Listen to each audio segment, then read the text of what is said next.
Hola, hola, buen día. Muchísimas gracias por la invitación a participar en esta sesión de esta escuela de formación. Voy a compartir la pantalla para presentarles algunas este, láminas y ahí una presentación pequeñita que hice para que eh, podamos discutir mejor este tema, que es el colonialismo y la colonialidad, que parecería que no tienen nada que ver con la alimentación, pero que en esta conversación vamos a ver cómo podemos pensar y reflexionar sobre esto que se llama, que está siendo llamado colonialismo y colonialidad desde nuestros sistemas alimentarios, nuestras prácticas alimentarias.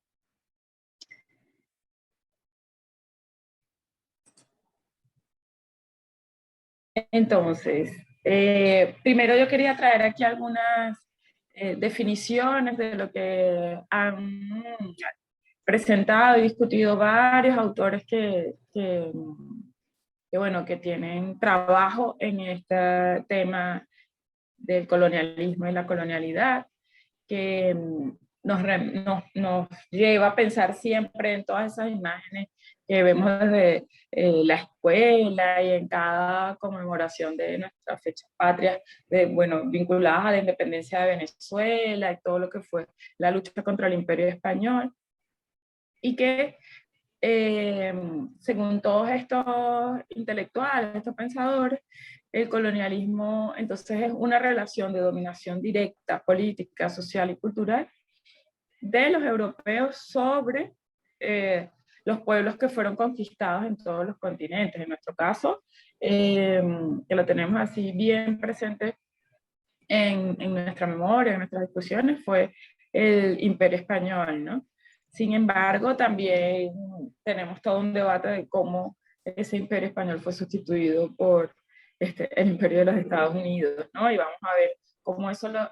lejos de ser una consigna, tiene que ver precisamente con todos estos procesos de colonialismo y colonialidad.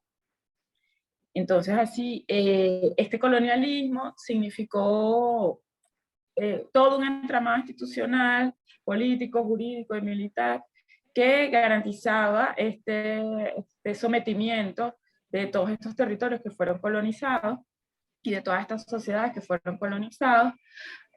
para mantener esa relación entre estas colonias y las llamadas metrópolis, que eran todos estos países europeos. Es así como hay una diferencia así que fundamental entre el colonialismo y la colonialidad, y es como ese cambio que ocurre luego de todos los procesos de independencia, de emancipación que ocurrieron, por lo menos en nuestro caso, en casi todo el continente americano, en esa gesta independentista en la que Venezuela tuvo un papel bien importante, como sabemos en nuestra historia bolivariana, pero que no rompieron entonces con toda una ideología que justifica y legitima ese poder colonial que se mantiene luego de las independencias y que es lo que llamamos entonces colonialidad. Ya no es una ocupación directa o una dominación directa, sino una dominación que es en este campo ideológico y que se basa entonces en una clasificación y en una jerarquización de las personas, territorios, la fuerza de trabajo, todas las formas de vida que existen en todos estos territorios que fueron colonizados, pero ahora en función de la acumulación capitalista y que permanece entonces después del colonialismo como un sistema de dominación y explotación que fundamenta la modernidad. Entonces, vemos que ambos, tanto en el colonialismo como en la colonialidad, el establecimiento de estas diferencias, de esta jerarquización de estos grupos de personas, de prácticas de territorio, se conoce como la racialización. Es por eso que el colonialismo, la colonialidad y el racismo son así muy vinculados, porque es precisamente esta racialización y el racismo, ¿no? Que según Nehemia es una relación fundamental que une al colonialista colonizado un sistema de dominación que garantiza ese mantenimiento de ese poder, ¿no? De ese poder colonial, a pesar de la independencia oficial, ¿no? Y porque este sistema entonces elabora una diferencia, toda una configuración de unas características que son supuestamente biológicas para todos estos grupos que son lo que fueron los grupos colonizados, todos los pueblos indígenas, todos los pueblos afro, todos los llamados pueblos mestizos, todas estas palabras son producto de ese proceso de racialización. O sea, los indígenas existen después del proceso de colonización, los negros existen, el pueblo afro descendiente, el pueblo negro existe. Después de la colonización, antes de eso, eran múltiples naciones, pueblos, formas de organización comunitaria que ocupaban todos estos territorios y que fueron uniformizadas y diferenciadas y inferiorizadas a través de esos procesos de colonialismo y colonialidad, en los que el colonizador piensa que el colonizado es perezoso, improductivo, que es una carga, que es poco inteligente, que sus conocimientos y modo de vida son atrasados, que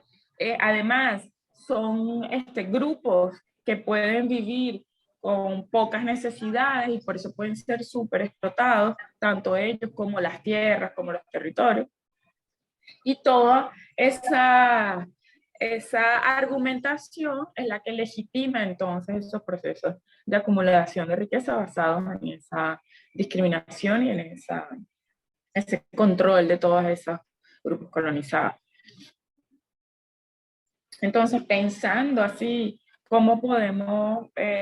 traer esta discusión más allá de esas imágenes que vamos a ver más adelante, que son nuestras referencias principales sobre el colonialismo, dependencia y emancipación? Yo traigo aquí, bueno, una discusión más pensada desde cómo ocurrieron esas transformaciones en el sistema alimentario. Entonces aquí, hablando del periodo colonial, tenemos el ejemplo del cacao, de las haciendas, que fueron primero el cacao, después el café. La base del modelo agroexportador colonial, en el cual todo este discurso que veíamos antes de la flojera, de la improductividad y de las pocas necesidades, fue la justificación para establecer este modelo de producción que acaparaba y se apropiaba del trabajo de todos estos grupos que fueron esclavizados, inicialmente indígenas, y luego estos grupos africanos que llegaron en condición de esclavitud, para producir entonces de manera masiva pocas especies, tanto especies europeas que fueron adaptadas a estos ambientes tropicales, como en el caso de cacao, especies que son nativas de estas tierras y que fueron entonces explotadas también en esta forma de producción de monocultivo, ¿no? Que era la plantación. Sin embargo, esta plantación siempre fue dependiente de esas diversidades de prácticas, de conocimientos que todos estos grupos continuaron haciendo desde la resistencia, y que el conuco es una de sus principales expresiones, porque era en el conuco donde se producían los alimentos que garantizaban la manutención, el mantenimiento de esta fuerza de trabajo, y que además fueron entonces objetos de racialización, entendiendo entonces a los conucos como unos espacios improductivos y a los alimentos que salen del conuco como unos alimentos de menor calidad, ¿no? Y que en medio de todo ese binomio plantación-conuco también había algunas interacciones como la figura de las arbolerillas, que eran áreas que eran entregadas para estos trabajadores y trabajadoras esclavizados, para que produjeran ahí de una forma más rápida, así en esa clave de super explotación, estas especies como el cacao, como el café, que estaban destinadas a ser exportadas bajo la promesa de libertad. Entonces, si el esclavo, además de trabajar en la plantación, además de trabajar en el conuco, podía establecer estas arboledillas para producir más cacao, ese cacao finalmente entraba en la cuenta de la hacienda y así fue como se fueron expandiendo todas estas grandes plantaciones, ¿no? Con la superexplotación de estas trabajadoras y trabajadores. Posterior a la ruptura que todo el proceso de independencia hizo en términos políticos y económicos con la metrópoli española, y estas son las imágenes que son más referencias así para nosotros del colonialismo, las imágenes de la guerra de independencia, la firma del acta de independencia, sobre todo la figura de Bolívar es una que para nosotros representa mucho esa idea de anticolonialismo. Vemos cómo, sin embargo, después de toda esta gesta, continuó la base económica de la nueva república, bien vinculada a ese modelo de la agroexportación, que solo fue transformada con la llegada del petróleo. Sin embargo, esa transformación del modelo que dependía de la exportación del cacao y del café al modelo que ahora bueno, tenemos, ¿no? Que depende de la exportación de petróleo, no significó una ruptura con esas lógicas coloniales, ¿no? Es más bien una transformación, una actualización de esas dinámicas, como vamos a ver a continuación, y que nos habla mucho entonces de esa fuerza del colonialismo que se mantiene en la colonialidad. Aquí vemos la imagen clásica de la explotación del primer pozo petrolero en nuestro país, y vemos del otro lado como esa figura, esa imagen de las largas colas en los supermercados fue tan común en el año 2016, por ahí, cuando teníamos una crisis en las cadenas de distribución. Ya vamos a ver cómo estas dos cosas se conectan. Entonces, lo que vemos con esa transformación de nuestra economía es que hay toda una actualización de esa lógica colonial de nuestro sistema alimentario, que entonces centra ahora los supermercados como un espacio que dinamiza y determina la forma de esos sistemas de producción, y que transforma entonces ese flujo que durante la época colonial era de nuestras tierras hacia el circuito internacional de mercancías con las exportaciones de cacao y café. Ahora eso se ve invertido con la dependencia entonces de las importaciones de estos alimentos procesados que llegan ahora de Estados Unidos, y que fue una de las primeras condiciones para la entrada de estas transnacionales estadounidenses,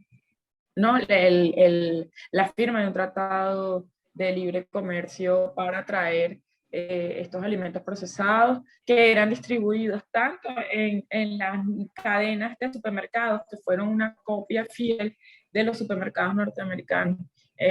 los supermercados estadounidenses, que Rockefeller implementó. Aquí la cadena CADA fue implementada por Rockefeller, y que además se distribuían en esos campos petroleros que eran unos nuevos enclaves neocoloniales, donde circulaban todos estos enlatados y todos estos alimentos. Igualmente, esta transformación neocolonial también llegó a transformar el sistema de producción con el programa de inmigración y modernización agrícola, que tenía en su base, en su médula, sí,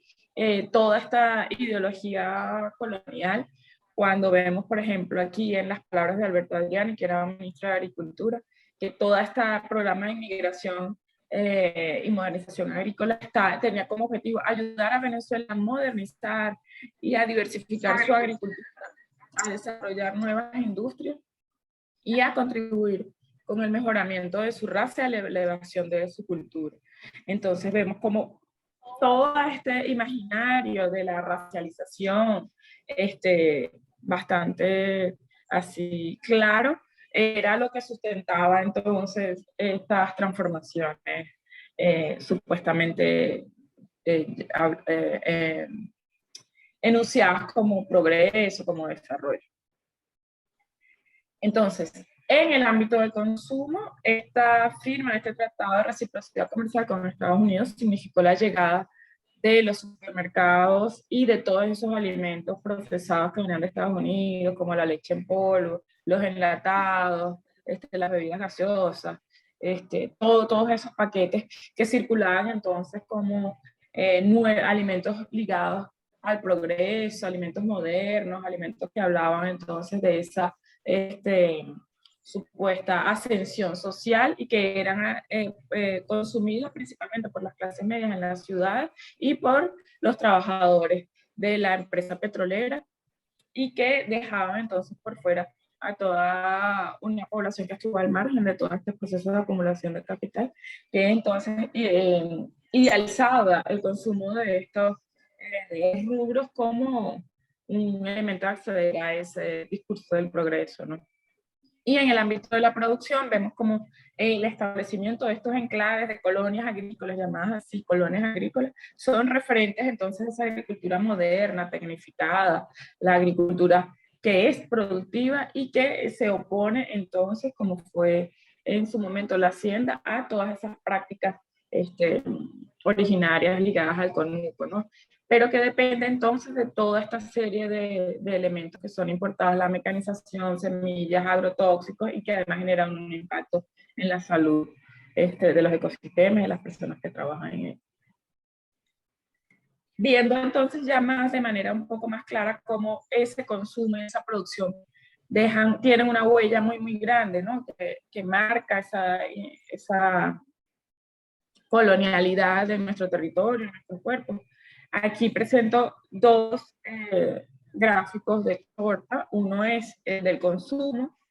que es para el periodo 2013-2014, y que nos habla de cómo nuestro consumo está centrado en harina de maíz precocida, café rojo, es decir, productos que tienen todo un procesamiento agroindustrial, y que tiene entonces su expresión en el ámbito de la producción, en cómo la mayoría, en esta torta vemos como la mayoría de las tierras están entonces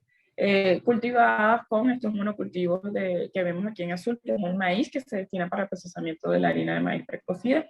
cuando deja muy, muy poco espacio para todos esos cultivos que son más vinculados al conuco, como los frijoles, quinchoncho, batata, ñame, ocumo, en fin. Toda esa diversidad que es nuestra queda excluida entonces de la mayoría de las políticas agrícolas y de todas esas programas de desarrollo que tienen toda esta ideología como sustento. Ahí cuando seguimos viendo más en detalle cómo esa transformación del sistema alimentario, que impulsada desde estas lógicas coloniales, tiene un impacto sobre nuestros cuerpos. Así, aquí está en este gráfico cómo cambió el consumo de la harina de maíz precocida, que aparece aquí en color anaranjado, en relación a otros alimentos del maíz que aparecen en color verde claro. Y tenemos dos momentos, uno es el año de 1970 y el otro es el año del 2001, donde vemos que a pesar de que se mantiene un consumo de kilogramos por persona por año, eso no es por día, de entre 35 y 36 kilos, este consumo cambia totalmente desde la aparición de la harina de maíz precocida, que es el símbolo de la modernización agrícola, el símbolo de la producción de estos monocultivos, el símbolo de la industrialización y del procesamiento agroindustrial y del blanqueamiento, no solamente del campo, ni de las prácticas, sino inclusive de la propia harina, ¿no? Que reduce toda la diversidad de maíces y de alimentos que antes eran la base de nuestro consumo de esta planta, a solamente estas arepas hechas de harina de maíz precocido, que pasó de 30% en el 1970 a ocupar el 88% de nuestro consumo de maíz. Y ahí vemos entonces cómo frente a todos estos procesos de modernización, de supuesto progreso, que además implicó todo un diseño económico neoliberal que fue repudiado por el pueblo, como en el caso del Caracazo del 89, que fue todo un rechazo así rotundo a estas políticas de ajuste estructural. Vemos cómo esto nos habla de esa fuerza, de ese colonialismo, ¿no? De esa colonialidad que habría que pensar si no continúa siendo inclusive colonialismo, porque tenemos todo un control directo en términos políticos, económicos y culturales de todas estas actores transnacionales, de estas élites, operando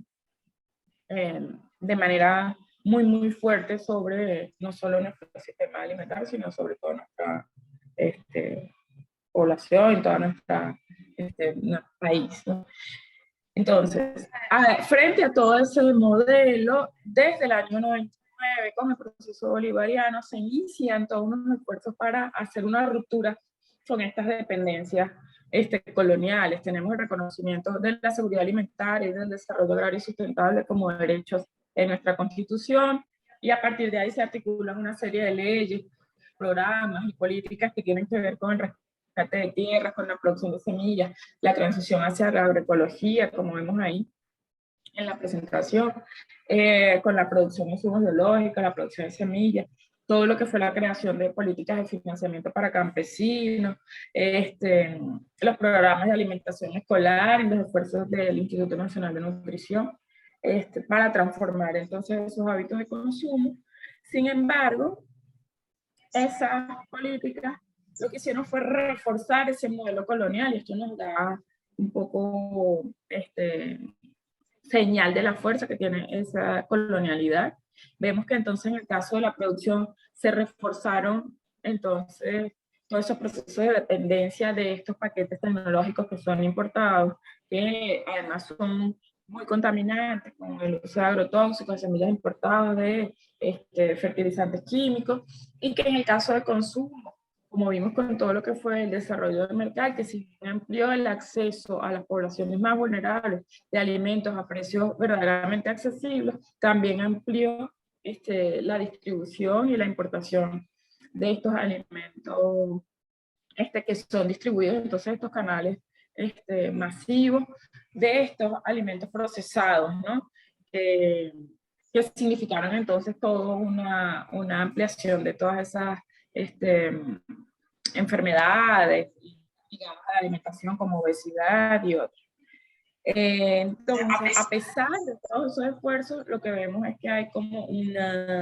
un reforzamiento de esas lógicas de ese modelo agroalimentario colonizado. Y que frente a la caída, la crisis económica y política en nuestro país, frente a la caída de los precios del petróleo y de la producción petrolera, que redujo entonces todos los ingresos con los que era posible mantener toda esa circulación de estos elementos del modelo de producción y de consumo de alimentos procesados, vemos que entonces esa reducción todavía mantiene algunos elementos de dependencia. La agenda alimentaria del Estado se mantiene garantizando esta provisión de estas bolsas de los CLAP, los comités locales de abastecimiento y producción, principalmente colocando en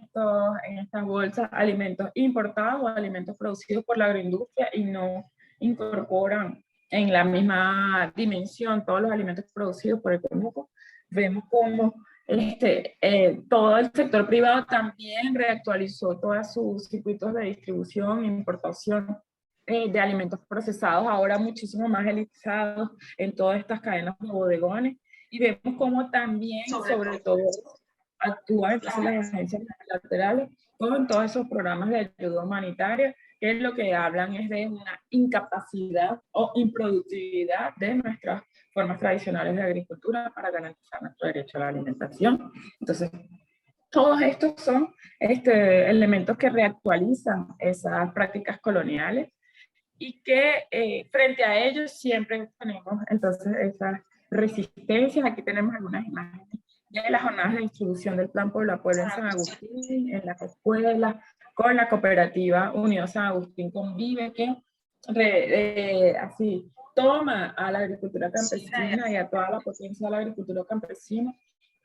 como una fuerza para transformar y llegar entonces a mantener estos programas de alimentación escolar. También vemos cómo hay esfuerzos como el de Cumbre de Esperanza que buscan entonces revitalizar esa memoria de esos alimentos que forman parte de nuestra herencia y que son alimentos que tienen esa marca conutera bien presente y que todavía son bien importantes para nuestra dieta, así parezca que están marginadas. Igualmente vemos como todas estas prácticas de agricultura que están basadas en esos conocimientos conuteros, inclusive están ocupando espacios en la ciudad y tienen un papel muy importante en medio de toda esta crisis de alimentación. Entonces constituyen espacios de resistencia ante esta colonialidad de nuestro sistema alimentario. Y entonces así vemos como toda esta continuidad queda bastante clara cuando pensamos en colonialismo y colonialidad desde nuestras prácticas alimentarias. Entonces, para cerrar, yo traigo estas preguntas que, bueno, son una invitación a pensar aquí cómo podemos discutir este colonialismo y la colonialidad desde nuestra alimentación cotidiana. Entonces, la primera pregunta es si es posible reconocer en mi cotidianidad cómo opera la colonialidad de la alimentación. ¿Existe alguna relación entre los procesos de colonialidad que discutimos en esta clase con mis hábitos alimentarios? Y allí, como una segunda pregunta bien relacionada a esta, yo les propongo pensar cómo a través de mis preferencias alimentarias establezco diferencias entre el tipo de alimentos que consumo que relacionan el origen de estos alimentos a su calidad y a su sabrosura. Por ejemplo, las preferencias entre papelón versus azúcar, entre harina de maíz versus yuca, ñame, humo, etc. Estas preferencias nos hablan de algunas diferencias que yo hago sobre estos alimentos. Estoy reproduciendo este discurso de la modernidad, pensando que algunos de estos alimentos son atrasados o no son sabrosos. En fin, cómo pensar desde nuestro día a día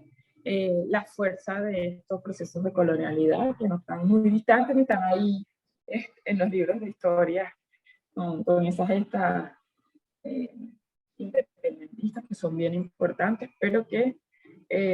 no son en los únicos campos en los que, desde los que podemos pensar esa discusión sobre colonialismo y colonialidad. Entonces, bueno, les invito a que discutamos